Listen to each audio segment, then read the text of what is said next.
And welcome, Quentin. How are you? I'm great. So glad to be here. Thanks for having me. Awesome. And we already know you, but let's just do the kind of quick. Obviously, Jonathan Cohn, Zayda Ortiz. To do intros at the beginning of each of these. I'll kick it off with the kind of a question you're used to this time of tell us who you are, why you're running, and if you can take like about 2 minutes to go through that, as you're probably used to that kind of quick opener by now. So take it away. Wonderful. So it's great to be here. My name is Quentin Palfrey. I'm a proud progressive Democrat running for Attorney General. I was so honored to have Progressive Mass's endorsement when I ran for Lieutenant Governor in 2018.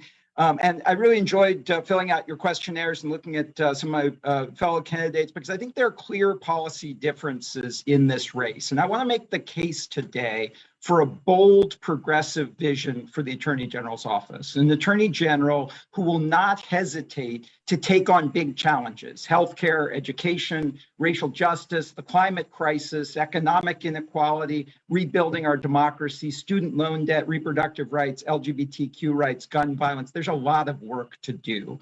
I'm a strong supporter of single-payer healthcare. I was the first chief of the healthcare division in the Attorney General's office, and I saw firsthand how much impact the AG can have on people's life and how important it is to have high quality, affordable healthcare for everyone. We sued some big insurance companies who were taking advantage of Massachusetts residents during that critical time. And there is a lot more work to do, and I think Medicare for All is the right way to do that. I also had the great honor to work in the White House under President Barack Obama and in the Biden-Harris administration. On day one, I led a team of several hundred lawyers to help implement the Build Back Better agenda. I'm a strong supporter of public schools. I strongly believe that expanding charter schools is not the solution to educational inequity. Nearly 70 years after Brown versus Board of Education, we still have schools that are segregated and fundamentally unequal. And where you live and the color of your skin should not determine what kind of an education your children get.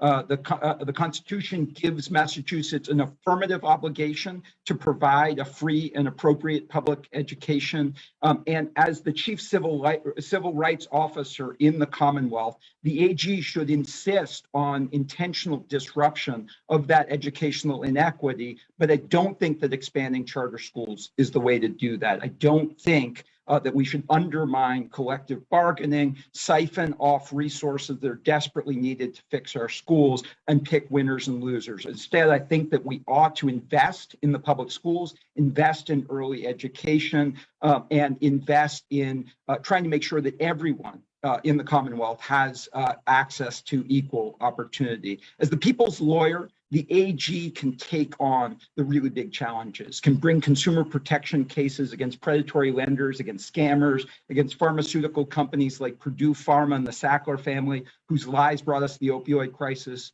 can take on the racial injustices. The murder of George Floyd and the Kyle Rittenhouse verdict reminded us that there are two justice systems in America. The climate crisis is going to determine what kind of a life our grandchildren, our great-grandchildren face. Roe versus Wade is hanging on by a thread. LGBTQ rights are under attack. Workers' rights are under attack. Our democracy is literally under attack. And what I'd like to make the case for today is a bold vision for a progressive attorney general who will really take on those big challenges. So thanks for having me. Look forward to answering some questions today. Thank you, Quentin. Thank you so much. And so we're going to start with that. You're here today with our Progressive Mass family, and we'd like to know what progressive means to you. And what do you see are the biggest obstacles to achieving actual progressive change here in our Commonwealth? Yeah, I think we're in a moment in American history where we've seen blatant failure at the federal level to take on the really big challenges of our time. And we have some very big challenges: racial injustice, the climate crisis, attacks on our democracy, huge differences in terms of economic inequality. And I don't think that the solution to those challenges is likely to come out of a Senate that is run where Mitch McConnell is capable of blocking that kind of progress. And so I think what that means is that we need the states and the grassroots to lead with urgency on the really big challenges. And as a former assistant attorney general, I've seen firsthand how much impact the AG can have on those issues. I think over the last few years, we've seen the AG push back over and over and over again against the Trump administration, use some of these multi-state cases to fight against big banks, against ExxonMobil, against big pharma companies, big insurance company. I've led some of those cases, and I got a $175 million recovery as part of a major multi-state action. But I also think that the AG needs to refocus our attention here in Massachusetts. I think the sanity in the White House, at least for the next 2 years, gives us an opportunity to play more of a watchdog role, to take on the state police, to take on transparency on Beacon Hill, to really lean into workers' rights and consumer protection and civil rights. So what I'd like to say is I think that my experience at both the federal level under President Obama and President Biden and in the AG office itself makes me uniquely equipped to bring a bold and effective vision to the AG office.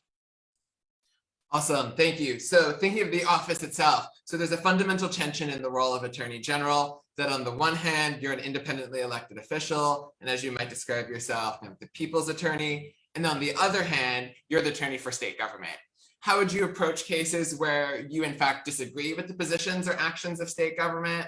And kind of give any examples if you can for the answer. Yeah, so I think you hit on the distinction here, though, Jonathan, which is that in our system, the AG is constitutionally elected and has an electoral mandate to pursue a vision for the Commonwealth that is in the best interest of the Commonwealth. We do not have an obligation to defend the indefensible. And I have some recent experience with this kind of a role. At noon on Inauguration Day, I took over as the Chief Legal Officer of the U.S. Department of Commerce.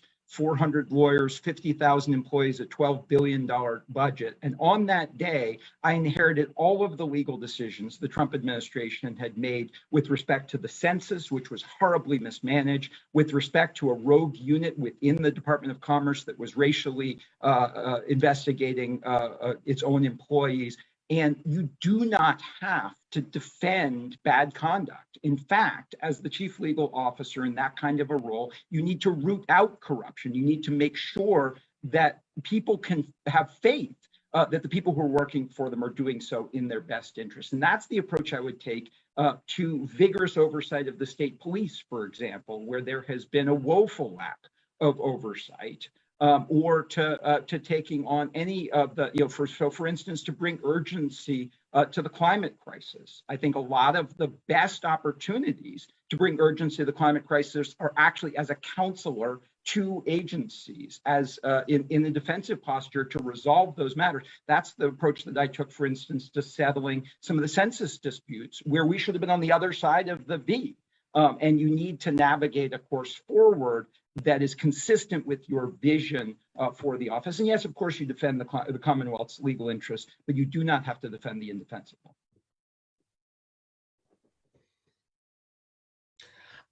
That's great. Thank you, Quentin. Sorry, I'm just kind of, in my head, you've kind of already answered this next question. So I'm going to take the role as MC and jump to the next one that I think is also very important to me. Massachusetts is one of the most prosperous states in America, and we are deeply rooted here, unfortunately, in racial and economic inequities. What do you think you could do in your office with such divides? I know that you're, familiar with, the charter school and things like that. So however you'd like to go, feel free to jump around. Yeah, thanks so much. So we need to build an economy that works for everyone, not just for the ultra rich, not just for big corporations. I've spent a good deal of my career on this issue. I was the senior advisor for jobs and competitiveness in the White House under Obama. I ran the poverty lab at MIT. And I helped launch the Build Back Better agenda. I think this is one of the great challenges of our time, that the very wealthy are getting richer and richer.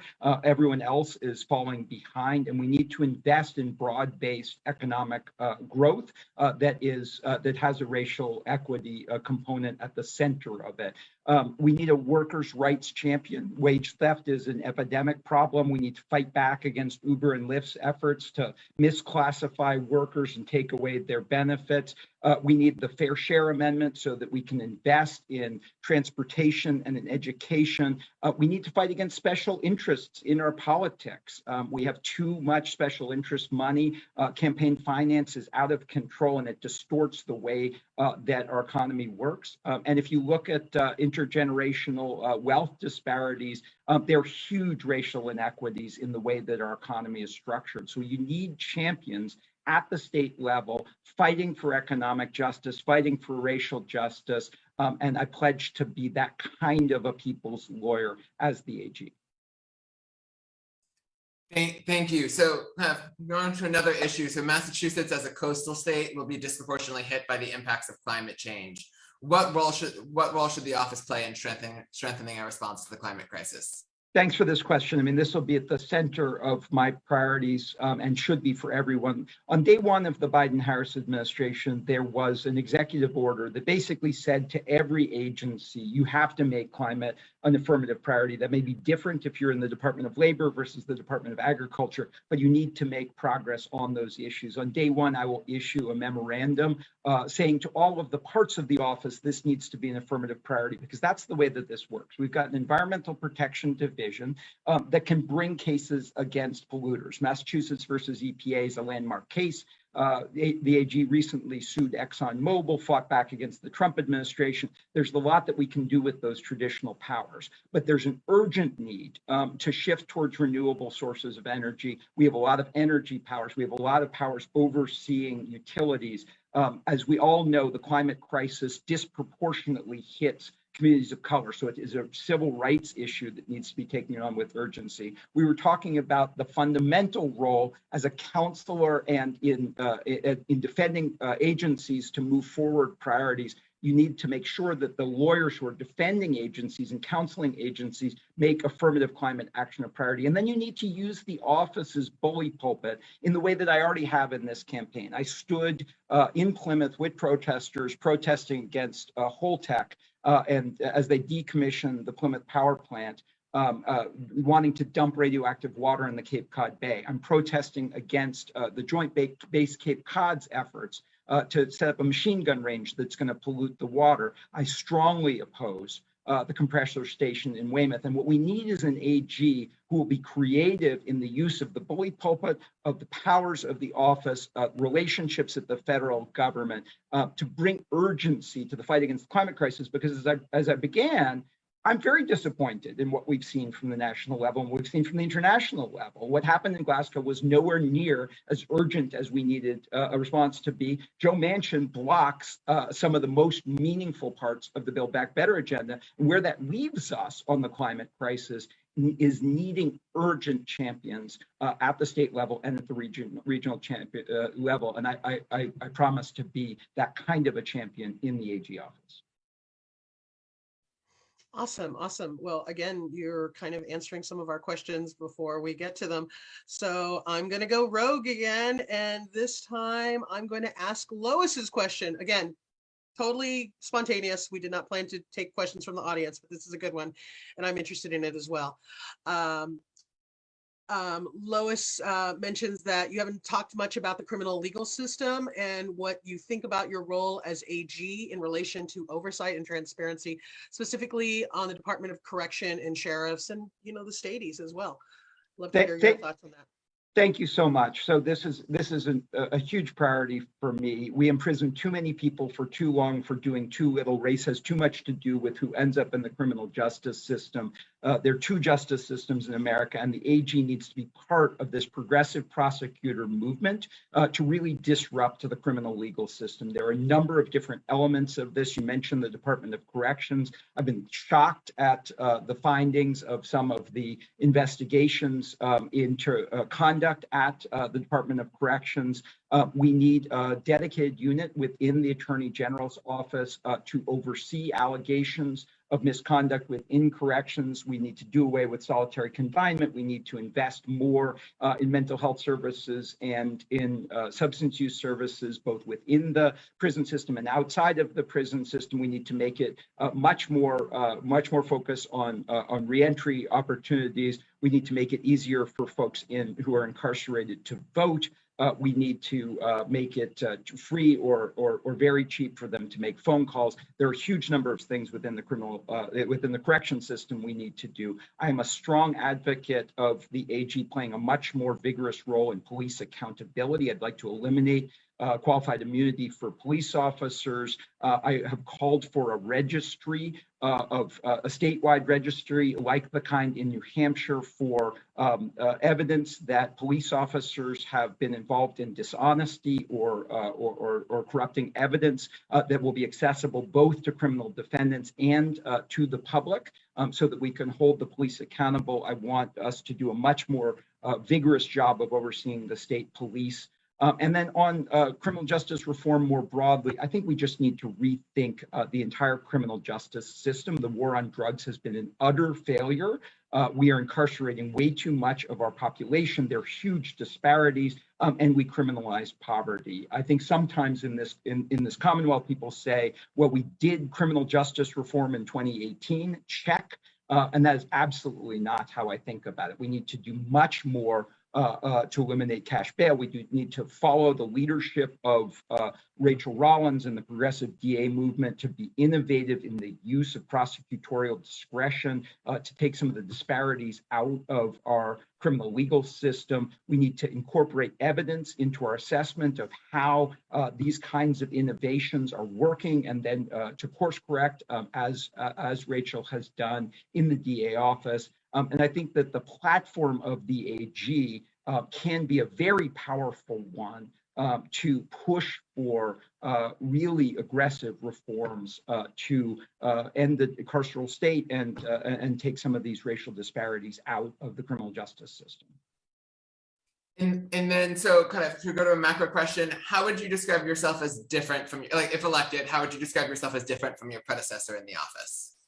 So look, I had the opportunity to work alongside Maura. I was the chief of the healthcare division when she was the chief of the civil rights division. We worked together closely. I think that she has very powerfully used that office to fight back against the Trump administration. I'm really impressed with how she's pulled the levers of the multi-state investigation system and really been a leader in a lot of those ways. There are some policy differences that I have with the way that she has thought about some things, and I say this with respect, but I disagree on no-knock warrants. I disagree on facial recognition. I would have taken a different approach to some of the proposals relating to mass and CAS. I don't think we're going to incarcerate and arrest our way out of problems that are primarily about mental health and substance use and housing instability. And so I do think that there are some policy differences that you would see in terms of how I would approach certain civil liberties questions and certain criminal justice reform questions.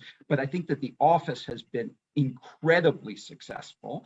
It is a very, very high quality office. I was very proud to work there. And so I think that we're building off of a really successful operation. I think that one of the things I bring to this race is a knowledge of how to use the office effectively, from being a leader in that office and also from having overseen about 400 lawyers in the Department of Commerce. I think I would be able to come in on day one knowing how to use the Office of the Attorney General effectively to build on that legacy. And I do think it's a hard thing to learn on the fly. I think the learning curve for people who have not been in that kind of a role would be somewhat steep.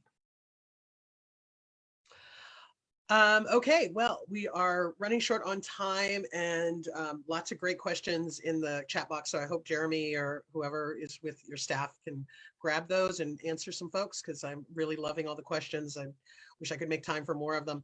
But let's do our quick lightning round. So what was your favorite binge watch during the COVID pandemic? So I have 3 kids, a 12-year-old, a 10-year-old, and a 4-year-old, and we like to cuddle up and watch dumb comedies. Really enjoyed binge watching The Good Place We have gone back to Parks and Rec recently, but we tend to find the sort of silly comedies to be the best thing for, for 12, 10, and 4, and me on the couch and my wife.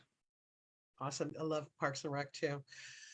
And then where's your favorite place in Massachusetts to go to when you want to recharge?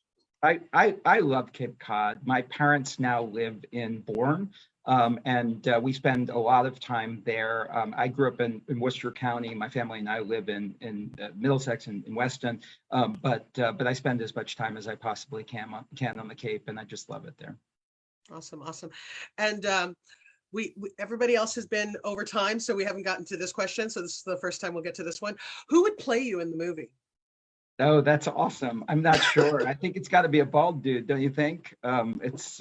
We have our choices. Our PM. Do you really? Oh, yeah. I'm interested in hearing this. Have you ever? When I had hair 20 years ago, it was always Christian Slater that people would say. But I could see Christian Slater with some things put. I like that. I like that. And then I'll do it. And then to close, so after you talk with a voter, how would you want them to describe you in one sentence? Look, I think it's a bold, progressive vision that we want to bring to this. I think my experience sets me apart, but what I really want to be is impatient and urgent in the vision that we're bringing to this office. I just think there's so much to do and so much rides on state leadership at this moment that we need a bold, progressive vision. Okay, well, I want to say thank you so much for joining us, kind of joining us this afternoon. If you can drop in the chat if people want to learn more about your campaign, where they should go. Yeah, thank you again so much for joining us. Yeah, thanks for all you do. Progressive Mass is awesome, and I feel like this is a community I'm proud to be a part of, and thank you for having me. No, Awesome. thank you.